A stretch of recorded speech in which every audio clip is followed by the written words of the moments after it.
আসসালামু আলাইকুম ওরহমতুল্লাহি ওবরকাতুহ। আলহামদুলিল্লাহ রব্বিল আলামিন ওয়াসসালাতু ওয়াসসালামু আলা আশরাফিল আমবিয়াই মুহাম্মাদিন নবিল উম্মিয়িন ওয়া আলা আলিহি ওয়া সাহবিহি আজমাইন ওয়া মান তাবিআহুম বিইহসানিন ইলা ইয়াউমিদ্দিন। আম্মা বাদ, ক্বালা আল্লাহু তাআলা ফিল কুরআনিল কারীম ওয়া মা আরসালনাকা ইল্লা রাহমাতাল লিল আলামিন। সমস্ত প্রশংসা সে মহান রব্বুল আলামিনের দরবারে, তিনি আজকে আমাদেরকে ইসলামের সম্মানজনক মাসগুলোর মধ্যে অন্যতম একটি মাস, আমাদের কাছে অত্যন্ত মর্যাদাময় একটি মাস রবিউল আউয়াল মাস। এ মাসে আমাদেরকে তার মসজিদে জুমার নামাজ এবং এর পূর্বে কিছু কথা শোনার জন্য আমাদের তৌফিক দান করলেন। সেই মহান রব্বুল আলামিনের দরবারে আমরা লাখ কোটি শুকরিয়া আদায় করি। সকলে বলি আলহামদুলিল্লাহ রব্বিল আলামিন। দরুদ ও সালাম পেশ করছি সৈয়দুল মুরসালিন, খাতামান নবিয়্যিন, শাফিউল মুজনিবিন আর মুহাম্মদ সাল্লাল্লাহু আলাইহি ওয়াসাল্লাম, তার আহলে বায়াত, তার আসহাবে কেরাম সহ কিয়ামত পর্যন্ত যত মুমিন মুমিনাত আসবেন সকলের রুহের প্রতি আমরা দরুদ ও সালাম পেশ করছি। সকলে সাল্লাল্লাহু তাআলা আলা খায়রি খালকি মুহাম্মাদিন ওয়া আলা আলিহি ওয়া আহলি বাইতিহি ওয়া সাহবিহি আজমাইন ওমান ইত্তিবাহুম বিইহসানিন ইলা ইয়াউমিদ্দিন। রবিউল আউয়াল মাস, এটা আমরা সবাই জানি। এই মাস হচ্ছে সেই মাস যে মাসে আমাদের নবী আকে নামদার তাজদারে মদিনা হুজুরে পাক সাল্লাল্লাহু আলাইহি ওয়াসাল্লাম এই ধরার বুকে আগমন করেছিলেন। এই মাসটি আমাদের কাছে গুরুত্বপূর্ণ, কারণ রাসূল আকরাম সাল্লাল্লাহু আলাইহি ওয়াসাল্লাম যদি পৃথিবীতে না আসতেন, আল্লাহ রাব্বুল আলামিন যদি তাকে না পাঠাতেন, হয়তো এমন হতো আমরা মুসলমান না হয়ে অন্য কোনো জাতি বা অন্য কোনো কিছু হতে পারতো, বা এই এত সময়ের পর যদি নবী না পাঠাতেন আমরা হয়তো বা জাহান্নামী হয়ে বা পথভ্রষ্ট কোনো জাতি হয়ে জাহান্নামে যাওয়ার সুযোগ আমাদের ছিল। কিন্তু আল্লাহ রাব্বুল আলামিন আমাদের প্রতি দয়া করেছেন, আমাদেরকে উম্মতে মুহাম্মাদি বানিয়েছেন এবং এমন একজন নবীর উম্মত বানিয়েছেন যাকে আল্লাহ রাব্বুল আলামিন সকল নবীর মাঝে শ্রেষ্ঠত্ব দান করেছেন। তিনি সর্বশ্রেষ্ঠ নবী এবং সর্বশেষ নবী, এবং তার মর্যাদাটাও অন্যান্য নবীর চাইতেও একটু বেশি, এবং তিনি মর্যাদার দিক থেকেও শ্রেষ্ঠতম স্থানে তিনি অধিষ্ঠিত। রাসূল আকরাম সাল্লাল্লাহু আলাইহি ওয়াসাল্লাম যে সময় পৃথিবীতে আগমন করেছিলেন, সেই সময়ের মানুষ যে খুব একটা ভালো অবস্থায় ছিল এমন নয়। ধর্মীয় দিক থেকে, সামাজিক দিক থেকে, রাষ্ট্রীয় দিক থেকে, রাজনৈতিক দিক থেকে, সব দিক থেকে মানুষের প্রতি জুলুম, অত্যাচার এবং নির্যাতনে মানুষ নিষ্পেষিত ছিল। রাজা বাদশাহদের দ্বারা নিষ্পেষিত ছিল, তাদের প্রতি অতিরিক্ত কর আরোপ করা হতো, কর দিতে না পারলে তাদের প্রতি অত্যাচারের স্টিমুলা পরিচালিত হতো। আবার ধর্মীয় যারা, তাদের সময়ের যারা ধর্মীয় ধর্মগুরু ছিল, তারা নিজেদের খেয়াল খুশি মতো ধর্মের পরিবর্তন করে মানুষের জন্য ধর্মটাকে কঠিন করে ফেলেছিল। সামাজিকভাবে মানুষ একে অপরের সাথে ন্যূনতম যে মর্যাদা, এটা মানুষের মাঝে ছিল না। হয়তো দেখা গিয়েছে সামান্য অর্থবিত্তের জন্য একে অপরকে খুন করেছে, সামান্য কথা কাটাকাটির দরুন কাউকে হয়তো তারা হত্যা করে ফেলেছে, বা দুইটা গোত্র তারা দীর্ঘ সময় যুদ্ধ লিপ্ত হয়ে গেছে।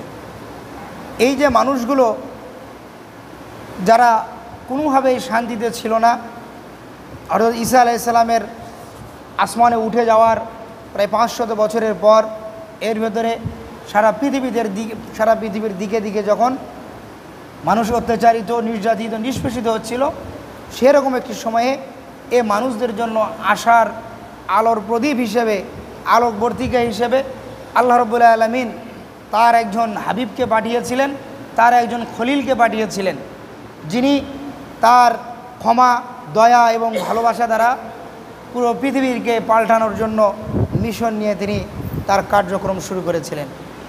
ঠিক এরকম একটি সময়ে রবিউল আউয়াল মাসের সংখ্যাগরিষ্ঠ ইতিহাসবিদদের মধ্যে 12ই রবিউল আউয়াল ভোরবেলা রাসূল আকরাম সাল্লাল্লাহু আলাইহি ওয়াসাল্লাম তার মা আমেনার গর্ভ থেকে পৃথিবীতে আগমন করেছিলেন। এবং এই দিনটি রাসূলুল্লাহ সাল্লাল্লাহু আলাইহি সাল্লামের পৃথিবীতে আগমনের দিনটি আল্লাহ রাব্বুল আলামিন তখন সারা পৃথিবীর সকল মাখলুকাত তারা রাসূলুল্লাহর আগমনে তারা আনন্দিত হয়েছিল, তারা খুশি হয়েছিল। এবং ইতিহাসের সিরাতের যে বিভিন্ন কিতাবগুলো আছে এগুলোতে পাওয়া যায় রাসূলুল্লাহর এই আগমনের সময়ে সারা পৃথিবীতে আল্লাহ রাব্বুল আলামিন অনেকগুলো মুজিজার ঘটনা ঘটিয়েছিলেন, অনেক অলৌকিক ঘটনা ঘটিয়েছিলেন। এবং রাসূলুল্লাহ সাল্লাল্লাহু আলাইহি সাল্লামের পৃথিবীতে আগমনের পূর্বেই বিশ্বের পরাশক্তি রোমান এবং পারস্যদেরকে নিজেদের মধ্যে যুদ্ধ বিগ্রহ কলে তারা দুর্বল হয়ে গিয়েছিল। এমন একটি সময়ে রাসূল আকরাম সাল্লাল্লাহু আলাইহি ওয়াসাল্লাম পৃথিবীর মানুষের জন্য তার আগমনী বার্তার সাথে শান্তির বার্তা নিয়ে, ইসলামের যে শান্তির বার্তা আল কোরআন নিয়ে আমাদের মাঝে আগমন করেছিলেন। এ নবীর মর্যাদা, এ নবীর শ্রেষ্ঠত্ব আজকে আমি সেটা নিয়ে আলোচনা করব। আমাদের নবী সাল্লাল্লাহু আলাইহি ওয়াসাল্লামকে আল্লাহ রাব্বুল আলামিন বলেছেন খাতামান নবিয়িন, অর্থাৎ সর্বশেষ নবী, নবুয়তের ধারার তার দ্বারা সমাপ্তি ঘটে গেছে। এবং একই সাথে মেরাজের রজনীতে সকল নবী এবং সপ্তম আল্লাহর আরশের নিচে অবস্থানকারী ফেরেশতাদের নিয়ে রাসূল আকরাম সাল্লাল্লাহু আলাইহি ওয়াসাল্লাম বাইতুল মুকাদ্দাসে নামাজের ইমামতির মাধ্যমে সকল নবীর উপরে তাকে শ্রেষ্ঠত্ব দান করা হয়েছে। এছাড়াও আল্লাহ রাব্বুল আলামিনের পবিত্র কোরআন এর আয়াতসমূহ, রাসূল পাকের হাদিসসমূহ, এগুলো যদি আমরা একটু গবেষণা করে দেখি রাসূল সাল্লাল্লাহু আলাইহি ওয়াসাল্লামের অনেকগুলো মর্যাদার বিষয় পাওয়া যায়। ভিন্ন ভিন্ন কিছু বিষয়ে আল্লাহ তাকে আলাদা করে কিছু শ্রেষ্ঠত্ব দান করেছেন, মর্যাদা দান করেছেন। তার মধ্যে প্রথমত যেটা আমরা বলে থাকি, রাসূল হলেন আমাদের কি রহমত বা শান্তির দূত হিসেবে এসেছিলেন। এ কথা কিন্তু আল্লাহ রাব্বুল আলামিন পবিত্র কোরআনেই বর্ণনা করেছেন যে ওমা আরসালনাকা ইল্লা রাহমাতাল লিল আলামিন, সূরা আম্বিয়ার 107 নম্বর আয়াত। এবং দেখেন রাসূল সাল্লাল্লাহু আলাইহি ওয়াসাল্লাম নিজে হাদিসে বলতেছেন যে তিনি আসলে যে আমাদের প্রতি কতটা রহম দিল, কতটা তিনি আমাদেরকে ভালোবাসেন, তিনি একটা উদাহরণ দিয়ে বলতেছেন। অর্থাৎ জাবের রাদিয়াল্লাহু তাআলা থেকে একটি হাদিস, ওয়ান জাবেরিন ক্বালা ক্বালা রাসূলুল্লাহ সাল্লাল্লাহু আলাইহি ওয়াসাল্লাম মাসালি ওয়া মাসালুকুম কামাসালি রজুলিন আওকাদা নারান।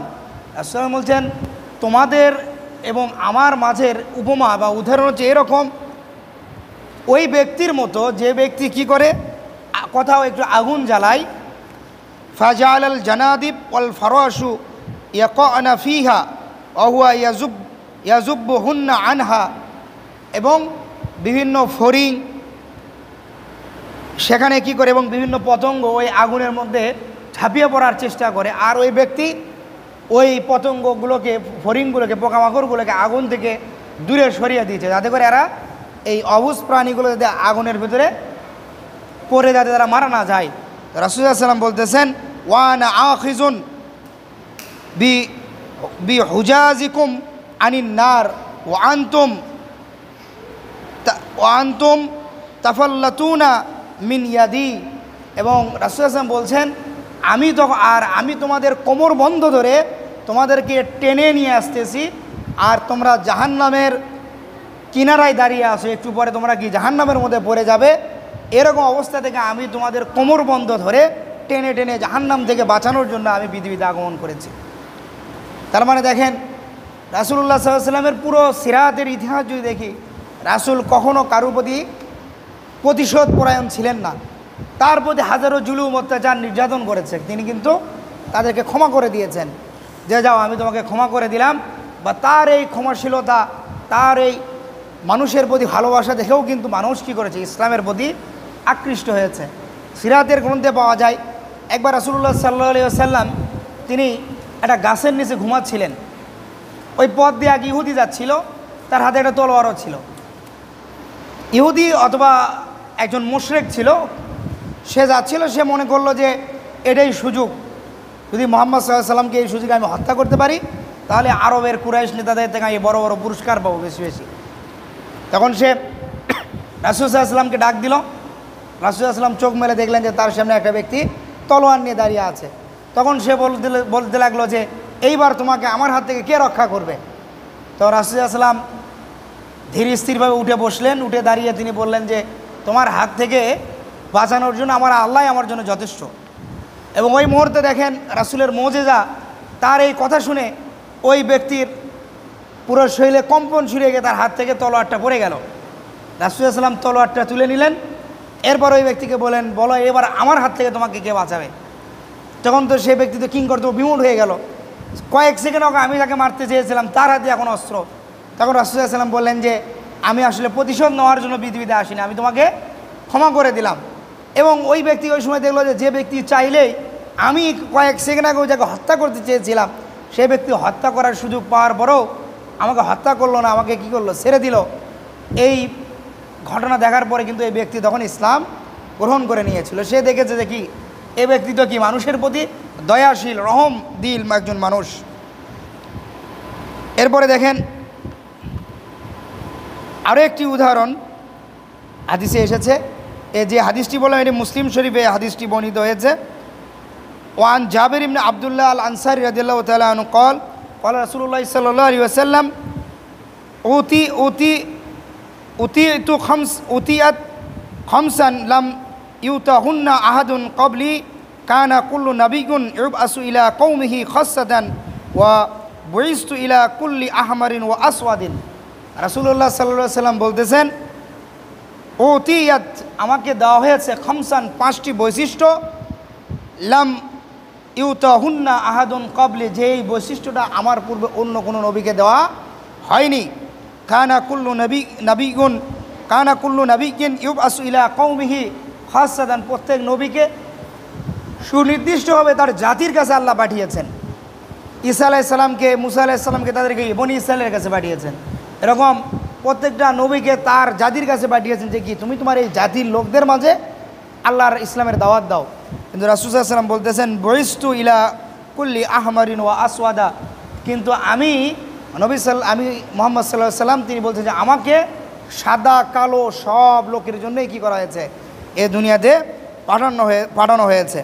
দ্বিতীয় বৈশিষ্ট্য কি, ওয়া উহিল্লাত লি আল গনাইমুন এবং ওয়ালাম তাহুল্লু লি আহাদিন ক্বাবলি, আর এটা হচ্ছে গনিমতের যুদ্ধলব্ধ যে সম্পদ, গনিমতের মাল, এটা অন্য কোনো নবীর জন্য এটা নেওয়া আল্লাহ এই সুযোগ তাদের জন্য রাখেন নাই, কিন্তু আমাদের নবী সাল্লাল্লাহু আলাইহি সাল্লামের জন্য তিনি এই সুযোগটা রেখেছিলেন এবং এটি তার জন্য একটা আলাদা একটি মর্যাদার একটি বিষয় ছিল।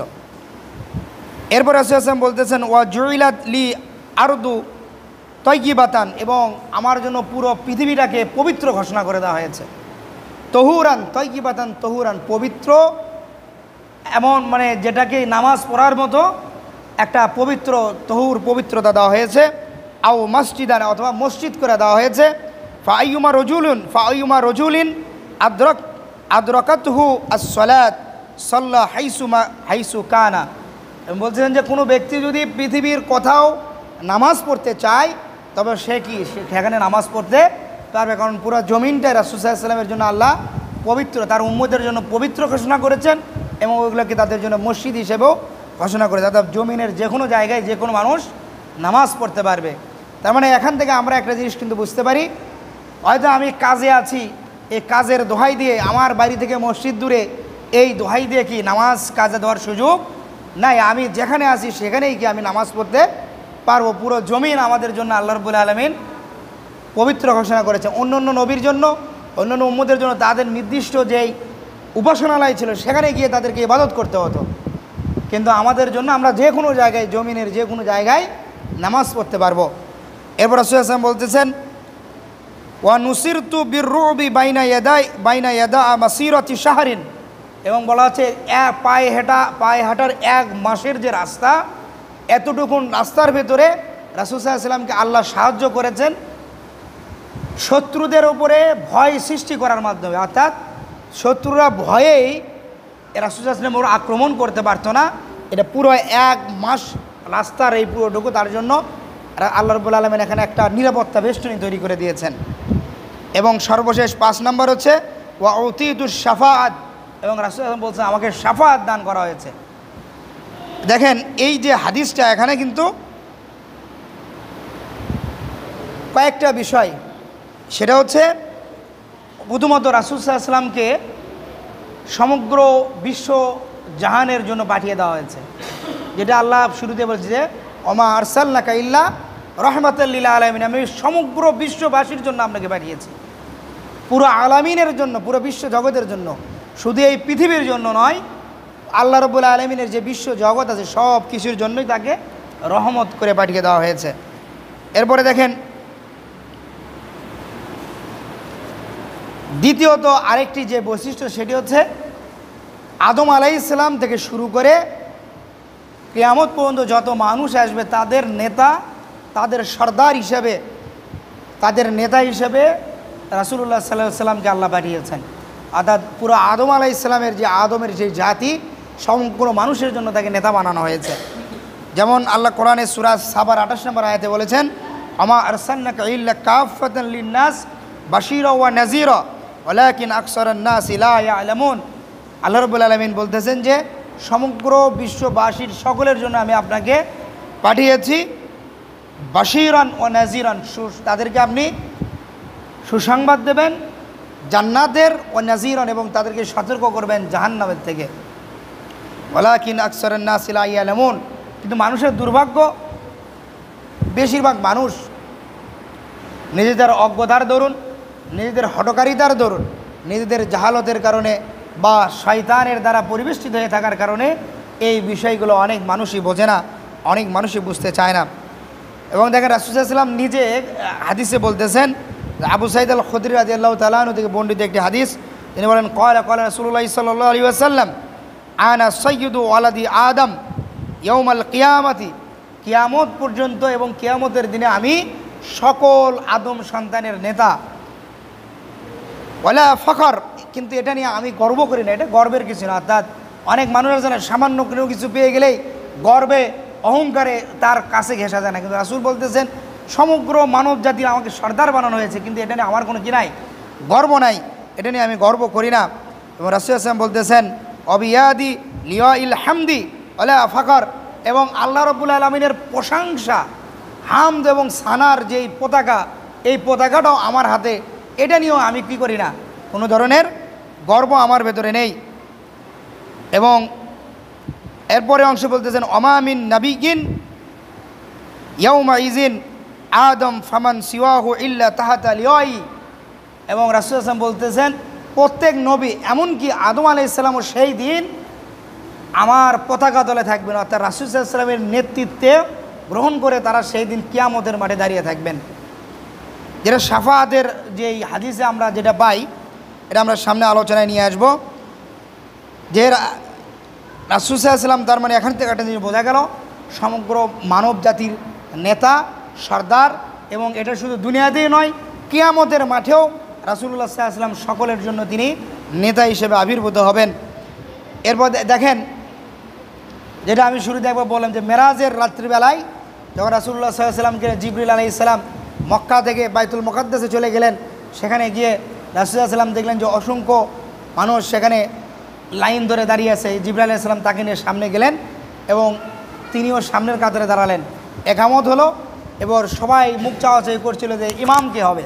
তখন জিবরাইল আলাইহিস সালাম রাসূলুল্লাহ সাল্লাল্লাহু আলাইহি ওয়াসাল্লামকে বললেন যে আপনি ইমামতি করেন।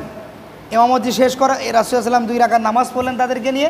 2 রাকাত নামাজ পড়ার পরে সকল নবীরা এসে তখন জিবরাইল আলাইহিস সালাম বললেন যে আজকে আপনার পেছে যারা নামাজ পড়লেন তারা হচ্ছে আদম আলাইহিস সালাম থেকে শুরু করে ঈসা আলাইহিস সালাম পর্যন্ত এই পৃথিবীতে যত নবী এবং রাসূলকে আল্লাহ পাঠিয়েছিলেন এবং আল্লাহর আরশের নিচে অবস্থানকারী যে ফেরেশতারা, তারা আজকে আপনার পেছে নামাজ আদায় করেছে। এর মাধ্যমে মূলত আপনাকে সাইয়্যিদুল মুরসালিন হিসেবে, সকল নবীদের সর্দার হিসেবে আপনাকে আজকে থেকে কী করা হয়েছে, আল্লাহ রাব্বুল আলামিন এই মর্যাদায় অধিষ্ঠিত করলেন। এই হাদিসে যদি সকল নবীরা আমাদের নবীর হাতে বায়াত নেন, আমাদের নবীর পিছে নামাজ পড়ে তাকে নেতা মেনে নেন, আমাদের নবী যদি অন্য নবীদের নেতা হন, তাহলে অন্য নবীর উম্মতরা অটোমেটিকভাবে কি আমাদের নবীর পিছেই তারা দাঁড়িয়ে যাবে। তার মানে তারাও তাদের নেতা হিসেবেও আমাদের নবী সাল্লাল্লাহু আলাইহি ওয়াসাল্লামই থাকবেন। এরপর রাসূল সাল্লাল্লাহু আলাইহি ওয়াসাল্লামের জন্য আলাদা একটা মর্যাদা, আলাদা একটা বৈশিষ্ট্য এরকম ছিল, রাসূলুল্লাহ সাল্লাল্লাহু আলাইহি ওয়াসাল্লাম যখন বাড়ি থেকে বের হতেন, মক্কার পথে হাঁটাহাঁটি করতেন। মক্কা এমনিতে এটা তো মরুভূমির মতো এলাকা, এখানে রোদের তাপ অনেক বেশি। যখন রাসূল সাল্লাল্লাহু আলাইহি ওয়াসাল্লাম এরকম হাঁটা শুরু করতেন, সূর্যের তাপে তার যেন কষ্ট না হয়, একখণ্ড মেঘ আল্লাহর পক্ষ থেকে অল টাইম তাকে ছায়া দিত। রাসূল সাল্লাল্লাহু আলাইহি ওয়াসাল্লাম যখন কোনো গাছের পাশে দিয়ে যেতেন, এই গাছগুলো সিজদা অবনত হয়ে মাথা নত করে রাসূল সাল্লাল্লাহু আলাইহি ওয়াসাল্লামকে ছায়া দিত এবং পাথর গাছ তারা রাসূল সাল্লাল্লাহু আলাইহি ওয়াসাল্লামকে সালাম দিত যে আসসালামু আলাইকা ইয়া রাসূলুল্লাহ, যে আপনার প্রতি শান্তি বর্ষিত হে আল্লাহ রাসূল সাল্লাল্লাহু আলাইহি ওয়াসাল্লাম। এবং রাসূল সাল্লাল্লাহু আলাইহি ওয়াসাল্লাম নিজে বলতেছেন, আমি ওই মক্কার ওই পাথরটাকে এখনও চিনি এবং সেই পাথরটাকে দেখলে আমি তোমাদেরকে চিনায় দিতে পারবো যে পাথরটা আমার নবুয়তের দায়িত্ব শুরু হওয়ার পূর্বে সে এই পাথর আমাকে সালাম দিত এবং আমি তার এই সালামের কথাটা শুনতে পেতাম। জাবের ইবনে সামুরা রাদিয়াল্লাহু তাআলা আনহু থেকে একটি হাদিসে বলেন, ক্বালা রাসূলুল্লাহ সাল্লাল্লাহু আলাইহি ওয়াসাল্লাম ইন্নী আরিফু হাজরান, আমি ওই পাথরটাকে চিনি, বিমক্কাতিন, আমি মক্কার ওই পাথরটাকে চিনি, কানা ইউসাল্লিমু আলাইয়া ক্বাবলা আন উবআসা ইন্নী আরিফুহু আল আন। রাসূলুল্লাহ সাল্লাল্লাহু বলতেছেন, আমি নবীর দায়িত্ব পালন করার হিসেবে আবির্ভূত হওয়ার পূর্বে ওই মক্কার একটি পাথর আমাকে সালাম দিত, যে পাথরটাকে আমি এখনও চিনি, এখনও তাকে দেখলে চিনতে পারবো। এবং আলী রাদিয়াল্লাহু তাআলা থেকে একটি হাদিস, তিনি বলেন যে একদিন আমি রাসূল সাল্লাল্লাহু আলাইহি ওয়াসাল্লামের সাথে মক্কার এক প্রান্তে যাচ্ছিলাম ইসলামের দাওয়াত দিতে। তখন আমি দেখলাম রাসূল সাল্লাল্লাহু আলাইহি ওয়াসাল্লাম যখন পাহাড়ের পার্শ্ব দিয়ে যাচ্ছিলেন, তখন এই পাহাড়গুলো রাসূল সাল্লাল্লাহু আলাইহি ওয়াসাল্লামকে সালাম দিচ্ছিল যে আসসালামু আলাইকা ইয়া রাসূলুল্লাহ। পাহাড়ের পাদদেশে যে গাছগুলো ছিল সেই গাছগুলো সিজদা অবনত হয়ে রাসূল সাল্লাল্লাহু আলাইহি ওয়াসাল্লামকে সালাম দিচ্ছিল। এরপরে ইবনে আব্বাস রাদিয়াল্লাহু তাআলা থেকে আরেকটা হাদিস আছে এরকম, যে একদিন এক বেদুইন রাসূলুল্লাহ সাল্লাল্লাহু আলাইহি ওয়াসাল্লামের কাছে এসে বলতেছেন, আমি শুনেছি আপনি নাকি নিজেকে আল্লাহর নবী হিসেবে দাবি করেন, তো আপনি যে নবী এটা আমি কীভাবে বুঝবো? তখন রাসূল সাল্লাল্লাহু আলাইহি ওয়াসাল্লাম বলেন, আচ্ছা ওই যে দূরে যে খেজুর গাছটা দেখা যাচ্ছে, এই খেজুর গাছের যে ফলটা, এই এক কাঁদি ফল যদি আমার ডাকে এখানে চলে আসে তাহলে তুমি কি বিশ্বাস করবা? তখন রাসূল সাল্লাল্লাহু আলাইহি ওয়াসাল্লাম ওই খেজুর গাছের খেজুরটাকে লক্ষ্য করে বললেন যে তুমি এখানে চলে আসো। আব্দুল্লাহ ইবনে আব্বাস রাদিয়াল্লাহু তাআলা বলতেছেন, আমরা এখানে উপস্থিত যে সাহাবীরা ছিলাম তাদের সামনে খেজুর গাছ থেকে ওই এক কাঁদি খেজুর সেটা আমাদের সামনে এসে উপস্থিত হলো। তখন এই বেদুইনটা দেখে হতভম্ব হয়ে গেল। তো রাসূল সাল্লাল্লাহু আলাইহি ওয়াসাল্লাম আবার এই খেজুরকে বলেন, যাও তুমি আবার তোমার পূর্বের জায়গায় চলে যাও। এরপরে এই খেজুর আবার চলে গেল, গিয়ে যেখানে যে অবস্থায় ছিল ঠিক সে অবস্থায় সে স্থাপিত হয়ে গেল। এই অবস্থা দেখে রাসূল সাল্লাল্লাহু আলাইহি ওয়াসাল্লামের এই মুজিজা দেখে খেজুরটা ওই বেদুইন ব্যক্তি তখন সঙ্গে সঙ্গে ইসলাম গ্রহণ করলো। তেমন একটা শুধু সালাম দেওয়া নয়, এই পাথর এই গাছ এরা রাসূল সাল্লাল্লাহু আলাইহি ওয়াসাল্লামের কথাও শুনতো এবং তার কথা মতো তারা কী করতো, কাজও করতো। এমনকি রাসূলুল্লাহ সাল্লাল্লাহু আলাইহি ওয়াসাল্লাম তিনি যখন কোথাও গেলে বিভিন্ন উট তারা যদি রাসূল সাল্লাল্লাহু আলাইহি ওয়াসাল্লামকে কাছে পেত, তারা এই সময় তার পায়ের কাছে সিজদা অবনত হয়ে যেত এবং রাসূল সাল্লাল্লাহু আলাইহি ওয়াসাল্লামের সংস্পর্শ পাওয়াটা তারা সৌভাগ্যের মনে করত। এই উটগুলো ঘোড়াগুলো তারা যখনই সুযোগ, যখন হয়তো রাসূল কোথাও যাচ্ছেন তার রাসূলকে দেখলে দৌড়ে তার কাছে চলে আসতো। এই শুধুমাত্র মানুষের জন্য নয়, আমাদের জন্যও নয়, রাসূলুল্লাহ পাক সাল্লাল্লাহু আলাইহি ওয়াসাল্লাম তিনি কিন্তু অন্য পশু পাখি গাছপালা তাদের জন্য রহমত ছিলেন। এবং দেখেন আমরা এই ঘটনাটা অনেকবার শুনেছি। রাসূল সাল্লাল্লাহু আলাইহি ওয়াসাল্লাম যখন তার চাচার সাথে আবু তালিবের সাথে যখন সিরিয়াতে ছোটোবেলায় বালক বয়সে তাকে যখন এই ব্যবসার জন্য নিয়ে গেলেন, তো এক জায়গায় তারা বিশ্রাম করতেছিলেন।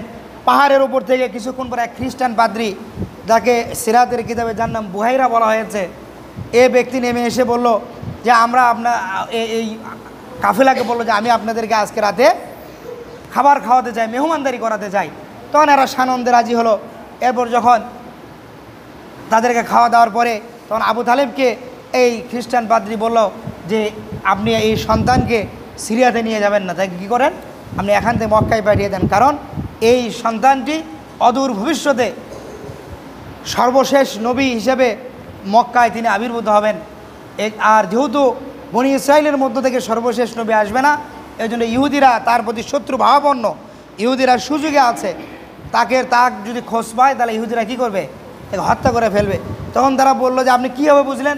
তখন সে বলল যে আমি তার এই ঘাড়ের নিচে এখানে আপেলের মতো একটা চিহ্ন আছে, যেখানে রাসূল সাল্লাল্লাহু আলাইহি ওয়াসাল্লাম যে খতমে নবী এবং রাসূল সাল্লাল্লাহু আলাইহি ওয়াসাল্লামের নবুয়তের একটা সিলমোহর সেখানে মেরে দেওয়া ছিল, এটা রাসূল সাল্লাল্লাহু আলাইহি ওয়াসাল্লামের পিঠের উপরের অংশ ছিল। তিনি বললেন যে আমি এটা দেখে তাকে চিনতে পেরেছি। এবং তারা বলল যে আর কীভাবে চিনতে পেরেছেন? তিনি বললেন যে তোমরা যখন ওই ওখানে বিশ্রাম করতেছিলা, তখন আমি দেখলাম গাছগুলো তার সামনে সিজদা অবনত হয়ে গেছে। তোমরা হাঁটতেছিলা, তোমাদের মাথার উপরে কোনো ধরনের মেঘের ছায়া ছিল না, কিন্তু আমি ওই পাহাড়ের উপর থেকে লক্ষ্য করলাম দূর থেকে যখন তোমরা আসতেছিলে শুধুমাত্র একজনের উপরে কি করতেছিল, এই মেঘটা ছায়া দিচ্ছিল, মেঘটা ছায়া দিয়ে দিয়ে যাচ্ছিল। এরপরে দেখেন আল্লাহ রাব্বুল আলামিন রাসূলুল্লাহ সাল্লাল্লাহু আলাইহি সাল্লামকে তার সবচেয়ে প্রিয় বন্ধু হিসেবে, হাবিব হিসেবে, খলিল হিসেবে গ্রহণ করেছেন। যেমন হযরত জুনদুব রাদিয়াল্লাহু তাআলা থেকে একটি হাদিস, তিনি বলেন রাসূল সাল্লাল্লাহু আলাইহি সাল্লামের ইন্তেকালের 5 দিন পূর্বে তাকে আমি একথা বলতে শুনেছি যে তোমাদের মধ্য থেকে আমার কোনো খলিল বা বন্ধু থাকার ব্যাপারে আমি আল্লাহ রাব্বুল আলামিনের কাছে মুক্ত। কারণ আল্লাহ রাব্বুল আলামিন ইব্রাহিমকে আলাইহিস সালামকে যেভাবে তার খলিল বা বন্ধু হিসেবে গ্রহণ করেছিলেন, আমাকেও ঠিক সেভাবেই তার খলিল বা বন্ধু হিসেবে গ্রহণ করেছেন। তবে আমি রাসূল আযম বলছেন, তবে আমি যদি তোমাদের মধ্য থেকে কাউকে বন্ধু হিসেবে গ্রহণ করতাম তবে সেটা আবু বকর রাদিয়াল্লাহু তাআলা আনহুকে গ্রহণ করতাম, কিন্তু সে আমার ভাই এবং বন্ধু, আমার সাহেব। হাদিসে এসেছে ওয়া আখি ওয়া সাহিবি, সে আমার ভাই এবং বন্ধু। এবং এরপরে এসেছেন বললেন, এবং সাবধান তোমরা পূর্ব যুগের লোকের মতো তোমাদের নবী এবং নেককার লোকদের কবর সমূহকে মসজিদ বা সিজদার স্থান বানিও না। তার মানে নবীদের বা কোনো নেককার আল্লাহর ওলিদের কবরে বা মাজারে কী করা যাবে না, সিজদা করা যাবে না। অবশ্যই আল্লাহর ওলি হিসেবে তারা তাদের আল্লাহ রাব্বুল আলামিন তাদেরকে যে কাজে নিয়োজিত করেছিলেন সেই কাজ করে তারা দুনিয়া থেকে চলে গেছেন। আপনি চাইলে তার কবর জিয়ারত করতে পারেন, তার কবর জিয়ারত করে তার তিনি যে কাজগুলো করে গেছেন আপনি সেই মিশনকে বাস্তবায়নের শপথ গ্রহণ করতে পারেন যে এই আল্লাহর ওলি এখানে এসেছিলেন যখন এই অঞ্চলগুলোতে মুশরিকরা ছিল, যখন এই অঞ্চলগুলোতে বৌদ্ধরা ছিল, হিন্দুরা ছিল, পৌত্তলিকতা এই অঞ্চলগুলো ছেয়েছিল, এরকম একটা বিরূপ পরিবেশকে তারা আমাদের জন্য এত ইসলামের জন্য একটা সুন্দর একটা জমিন বানিয়ে দিয়ে গেছেন। আমরা যে তাদের থেকে এই ফয়েজগুলো নিতে পারি, সেখানে তাদের ওসিলাই, যেটা অনেক শর্ত সাপেক্ষে যেটাকে জায়েজ করেছে, আমরা ওসিলা করে আল্লাহর কাছে দোয়া করতে পারি, কিন্তু সরাসরি ওই মাজারের বা ওই কবরের মৃত ব্যক্তির কাছে কোনো কিছু চাওয়া যাবে না। চাইতে হবে একমাত্র কার কাছে? আল্লাহর কাছে। এরপরে দেখেন, এবং আরও একটি যেটা, এবং যে হাদিসটা বললাম সেখানে আল্লাহ রাসূল সাল্লাল্লাহু আলাইহি বলেছেন যে আরও একটি হাদিসে, যেটা আব্দুল্লাহ ইবনে মাসউদ থেকে, যে তিনি বলেছেন লাউ কুনতু মুত্তাখিজান খলিলান লাত্তাখাযতু আবু বকরিন খলিলান ওয়ালাকিন্নাহু আখি ওয়া সাহিবি ক্বাদ ইত্তাখাযাল্লাহু আযজা ওয়া জাল্লা সাহিবুকুম খলিলান। এই হাদিসের শেষে বলতেছেন যে তবে আল্লাহ তোমাদের এই সাহেবকে, অর্থাৎ তোমাদের এই সাথীকে, রাসূল সাল্লাল্লাহু আলাইহি ওয়াসাল্লাম নিজেকে উদ্দেশ্য করে বলছেন, তাকে আল্লাহ কি করেছেন? খলিল হিসেবে, তার হাবিব হিসেবে গ্রহণ করেছেন, তার প্রিয় বন্ধু হিসেবে গ্রহণ করেছেন। দেখেন ইব্রাহিম আলাইহিস সালাম, তিনি ইসলামের জন্য তার পিতামাতা ছেড়েছেন, তাকে আগুনের কুণ্ডলিতে নিক্ষেপ করার অবস্থা ছিল, তিনি তারপরে আল্লাহর উপরে ভরসা করেছেন। তার নিজের সন্তানকে কুরবানির করার মতো অবস্থা ছিল, সেখানেও তিনি কি উত্তীর্ণ হয়েছেন। এই খলিলটা এমন, এটাকে অনেকে এইভাবে ব্যাখ্যা করেন, খলিল বলা এরকম যে ব্যক্তি কি আল্লাহর সাথে যিনি বন্ধুত্ব করতে চান সেটা হলো খলিল, আর আল্লাহ যাকে বন্ধু হিসেবে গ্রহণ করেন তিনি হচ্ছে কি হাবিব। এই জন্য আমাদের রাসূল সাল্লাল্লাহু আলাইহি ওয়াসাল্লাম একটা উপাধি কি হাবিবুল্লাহ, যে তিনি আল্লাহর প্রিয় ব্যক্তি, আল্লাহর একজন প্রিয় বন্ধু, প্রিয় একজন মানুষ। এবং রাসূল সাল্লাল্লাহু আলাইহি ওয়াসাল্লামের 5 নম্বরে আমি এটা বলে শেষ করে দেব, একটা সবচেয়ে, আমরা যদি বলি এখন পর্যন্ত যে কয়টা মর্যাদার কথা বললাম, এই মর্যাদাগুলোর চাইতেও যদি আমরা আরও একটি বড় একটি মর্যাদা বলি, সেটা হলো কিয়ামতের দিন আল্লাহ রাব্বুল আলামিন রাসূল সাল্লাল্লাহু আলাইহি ওয়াসাল্লামকে মাকামে মাহমুদে অধিষ্ঠিত করবেন। আমরা আজানের পরে যে দোয়া পড়ি সেখানেও কিন্তু এটা বলা আছে যে ওয়া আবাসহুম মাকামাম মাহমুদা, যে আপনি তাকে কী করেন? মাকামে মাহমুদে অধিষ্ঠিত করেন।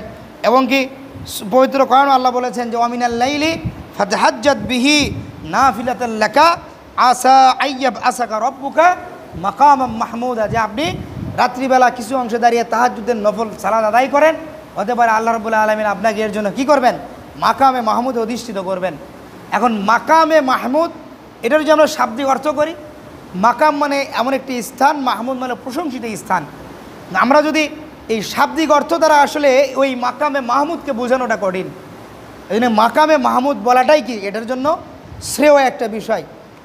এবং দেখেন এই মাকামে মাহমুদ কিছু হাদিসের ব্যাখ্যায় এসেছে যে এটা, এবং তাফসিরে এসেছে, কেউ বলেছেন যে, এবং একটা হাদিসের রাসূল নিজে বলেছেন যে আবু হুরায়রা থেকে রাদিয়াল্লাহু তাআলা একটি হাদিস, তিনি বলেন ক্বালা ক্বালা রাসূলুল্লাহ সাল্লাল্লাহু আলাইহি ওয়াসাল্লাম ফি কওলিহি আসা আইয়াব আসাকা রব্বুকা মাকামান মাহমুদা সুইলা আনহা ক্বালা হিয়া শাফাআত। আবু হুরায়রা বলেছেন রাসূল সাল্লাল্লাহু আলাইহি ওয়াসাল্লাম যখন এই রাসূল আল্লাহর যে এই বাণী যখন আমাদের সামনে বললেন যে আপনাকে মাকাম মাহমুদ দেবে, তখন তাকে জিজ্ঞেস করলেন এটা কী? তখন রাসূল সাল্লাল্লাহু আলাইহি ওয়াসাল্লাম বললেন যে শাফাআত হিয়া শাফাআত, এটা হচ্ছে আমি শাফাআতের অধিকারী হব। আবার কিছু তাফসিরে এটাকে হাউজে কাউসারের কথা বলা হয়েছে, রাসূল সাল্লাল্লাহু আলাইহি ওয়াসাল্লামকে হাউজে কাউসার দান করা হবে এবং তাকে শাফাআতের অধিকারী করা হবে। এবং কিয়ামতের মাঠে যখন সকল নবীরা, সকল মানুষেরা ইয়া নাফসি করবে, তখন আমাদের নবী কি বলবেন? ইয়া উম্মতি, যে আল্লাহ আমার উম্মতকে আপনি কি করেন? আজকের এই বিভীষিকাময় হাদিসে এসেছে যে 50,000 বছর কিয়ামতের এই হিসাব নিকাশটা 50,000 বছর চলমান থাকবে। সকল মানুষ আল্লাহর এই জালালিয়াতের সামনে তারা ভয়ে কথা বলার সাহস পাবে না যে হায় রে আজকে আমাদের কি হয়। তখন আমাদের নবী সাল্লাল্লাহু আলাইহি সাল্লাম আল্লাহ রাব্বুল আলামিনের রাগ ভাঙানোর জন্য তিনি সর্বপ্রথম আল্লাহর সামনে কথা বলা শুরু করবেন। তার এটা দেখে তখন আল্লাহ রাব্বুল আলামিনের রাগ কিছুটা কী হবে, আর রাসূল সাল্লাল্লাহু আলাইহি সাল্লামের কথা সুপারিশ শুনে তার রাগটা কমে যাবে। তখন তিনি বলবেন যে আচ্ছা ঠিক আছে, তবে তোমরা এখন কি করো, তোমাদের আমলনামা দেওয়া শুরু। তখন মানুষদের মধ্য থেকে একটা হাদিস এসে এরকম আবু বকর রাদিয়াল্লাহু তাআলা আনহু তিনি তার আমলনামাকে আল্লাহ রাসূল সাল্লাল্লাহু আলাইহি ওয়াসাল্লাম প্রথম আল্লাহর সামনে পেশ করবেন। তখন আবু বকর রাদিয়াল্লাহু তাআলা আনহুর এই আমলনামা থেকে আল্লাহর রাগ কী হবে, প্রশমিত হবে। তো দেখেন এমন একটি সময়ে সকল মানুষ যখন বিপদে থাকবে, নবীরা কথা বলার মতো সাহস পাবে না, তখন আমাদের শাফায়াতের কাণ্ডারি হিসেবে আবির্ভূত হবেন আমাদের নবী সাল্লাল্লাহু আলাইহি ওয়াসাল্লাম। কিন্তু আজকে আমাদের অবস্থা এমন হয়েছে, আমরা যখন মসজিদে প্রবেশ করি তখন আমরা নবীকে মানে চলি, যখন রমজান মাস আছে রোজার সময় নবীকে মেনে চলি, কিন্তু বাকি সময়গুলো নবীর যে আদর্শ, নবীর নিয়ে আসা যে ইসলাম, যে ইসলামের জন্য তিনি এত কষ্ট করলেন, রক্ত প্রবাহিত হলো তার, সেই ইসলামকে কিন্তু আমরা ঠিক মতো আজকে আঁকড়ে ধরতে পারিনি। আমাদের সামনে প্রতি বছর রবিউল আউয়াল মাস আসে, 12ই রবিউল আউয়াল আসে, আমরা মাসব্যাপী ওয়াজ মাহফিল করি, আমরা প্রতি জুমায় মিলাদ মাহফিল করি, আমরা দোয়া খায়ের করি, কিন্তু রবিউল আউয়াল মাস চলে যায়, আমাদের মাঝে কিন্তু রাসূলের সেই আদর্শ কিন্তু আমরা কিন্তু নিজেদের মধ্যে কিন্তু নিয়ে আসতে পারি না। এবং দেখেন এটা বলে শেষ করে দিচ্ছি যে একটা হাদিসে, বড় একটা হাদিস রাসূল বর্ণনা করেছেন যে যখন মানুষেরা ওই কিয়ামতের মাঠে তারা তখন আদম আলাইহিস সালামের কাছে যাবে যে আপনি আজকে আল্লাহর কাছে একটু সুপারিশ করেন। আদম আলাইহিস সালাম বলবেন যে না, আমি একটা ভুল করার কারণে আল্লাহ আমাকে দুনিয়াতে নামিয়ে দিয়েছেন, আমি এখন ভয়ে আছি, আল্লাহ আজকে আমাকে সেটা নিয়ে কোনো প্রশ্ন করেন কিনা, তোমরা নূহ আলাইহিস সালামের কাছে যাও। নূহ আলাইহিস সালাম বলবেন যে আমি পুরো মানব জাতিকে ধ্বংসের জন্য আল্লাহর কাছে দোয়া করেছিলাম, আমি এটার জন্য এখন অনুতপ্ত, আমি এখন ইয়েতে আছি, আল্লাহ আমাকে এটা নিয়ে কোনো প্রশ্ন করেন কিনা। তোমরা কি করো, তোমরা ইব্রাহিম আলাইহিস সালামের কাছে যাও। ইব্রাহিম আলাইহিস সালাম বলবেন যে আমি আমার জীবনের 3টি পর্যায়ে কৌশলগত কারণে আমি কিছু মিথ্যার আশ্রয় নিয়েছিলাম, যেটাকে হাদিসে আবার বলেছে যে এটা আসলে মিথ্যা নয়, এটা আল্লাহ তার দ্বারা একটা কৌশল, কিন্তু তিনি এটাকে এই হিসেবে বর্ণনা করবেন। তো বলবেন যে আমি এটা নিয়ে খুব চিন্তিত আছি, আমি কি তোমাদেরকে কিছু করতে পারবো না, তোমরা চলে যাও মুসা আলাইহিস সালামের কাছে, কারণ তিনি অনেক কয়বার আল্লাহর সাথে কথা বলেছেন, হতে পারে তিনি যদি এবার আল্লাহকে বলেন হয়তো আল্লাহ কী করতে পারেন, তোমাদের জন্য কিছু করতে পারেন। তখন মুসা আলাইহিস সালামের কাছে যাবে। মুসা আলাইহিস সালাম বলল যে আমি নবুয়তের দায়িত্ব পাওয়ার আগে এক ব্যক্তিকে থাপ্পড় দিয়ে, আমার থাপ্পড়ের কারণে এক ব্যক্তি মারা গিয়েছিল, আমি এটা নিয়ে খুবই চিন্তিত আছি, আমি তোমাদের জন্য আজকে কিছু করতে পারবো না, তোমরা ঈসা আলাইহিস সালামের কাছে যাও। ঈসা আলাইহিস সালাম বলবে আমি দুনিয়া থেকে চলে আসার পরে আমার জাতি আমাকে খোদা হিসেবে ইবাদত করা শুরু করেছে, আমি এখন ইয়াতে আছি, এটার কারণে আমি আল্লাহর কাছে কী জবাব দেব। তো তোমরা কি করো, তোমরা মুহাম্মদ সাল্লাল্লাহু আলাইহি সাল্লামের কাছে যাও, কারণ তিনি হচ্ছেন সর্বশেষ নবী, সর্বশ্রেষ্ঠ নবী। আল্লাহ রাব্বুল আলামিন যখন তার আরশ ছাড়া এই পৃথিবীর কোনো এই সমগ্র বিশ্বজগতের কোনো কিছু সৃষ্টি করেন নাই, সে সময়ও তার আরশের নিচে লেখা ছিল কি লা ইলাহা ইল্লাল্লাহ মুহাম্মাদুর রাসূলুল্লাহ। এবং আদম আলাইহিস সালাম যখন পৃথিবীতে প্রায় 300 বছর ব্যাপী কান্নাকাটি করে ঘুরতে ঘুরতে থাকলেন, সর্বশেষ তিনি আল্লাহকে বলেন যে আল্লাহ আমি যখন জান্নাতে ছিলাম, যখন তোমার আরশের দিকে তাকাতাম, সেই আরশের নিচে আমি লেখা দেখতাম যে কি লা ইলাহা ইল্লাল্লাহ মুহাম্মাদুর রাসূলুল্লাহ। তো এই মোহাম্মদুর রাসূলুল্লাহর ওসিলায় তুমি আমাকে কি করে দাও। একটা কিছু সিরাতগঞ্জ এবং হাদিসে এসছে, তখন আদম আলাইহিস সালামের এই দোয়ার ফলে আল্লাহ তাকে কি করেছিলেন, ক্ষমা করে হাওয়া আলাইহিস সালামের সাথে তাকে মিলিত করে দিয়েছিলেন। তো আমাদের নবীর মর্যাদা, তার মোজেজা, তার শ্রেষ্ঠত্ব আসলে তো এত অল্প সময়ে বর্ণনা করা কঠিন। আমরা চেষ্টা করব আগামী জুমাতে পরবর্তীতে আরও আলোচনা করার জন্য। আল্লাহ রাব্বুল আলামিন যেন আমাদেরকে আমাদের নবী সাল্লাল্লাহু আলাইহি সাল্লামের আদর্শ মতো আমাদের চলার তৌফিক দান করেন। আমিন। আসসালামু আলাইকুম ওয়া রাহমাতুল্লাহি ওয়া বারাকাতুহু।